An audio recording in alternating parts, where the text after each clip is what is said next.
Question C. The position vector of the point C is given by little c is negative 2i plus 5j.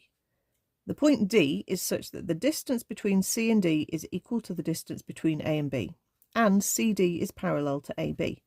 Find the possible position vectors of the point D. Now that's quite wordy and sounds like it might be difficult. Well, let's have a look at the diagram and see if it seems easier to understand once we see the picture. So I've redrawn where A and B are.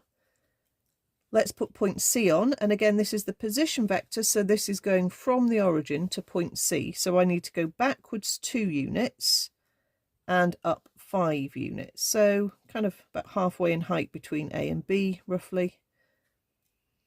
So that's negative 2, 5 as a coordinate.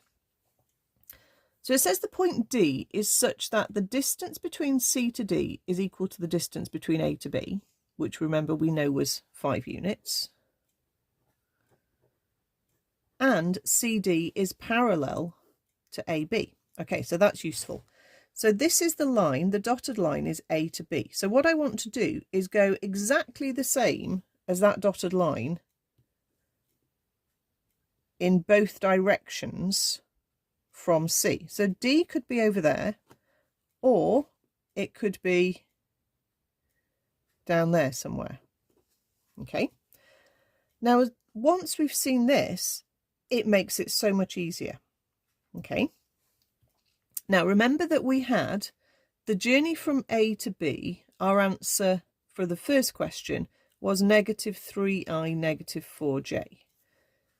That means going from A to B. If I want to go from B to A, it's going to be actually easier if we think about it from B to A. I just need to reverse the signs. So that would be positive 3i, positive 4j. So this little dotted vector here is 3i plus 4j if I go along it in the positive direction. We've got the exact same vector because it's parallel, so it's going at the same angle, and it's the same distance, so it's going for the same amount of journey. So basically, we either have to, from point C, add on 3, 4, 3i plus 4j, and then we'll get this D, or we could subtract 3, 4, and we'd end up at the other D. Okay, so that's all we've got to do, and as soon as we've got the diagram, we can see what's going on. So to get to D1, we would be on point C, which I can write in i's and j's, or I can just write as coordinates. I'll put it as i's and j's. And I would add on the instruction that goes from B to A, which is a 3i plus a 4j. Or I could just write it as a coordinate and say, if I'm on negative 2, 5, and then I add on a journey of 3, 4, where do I end up?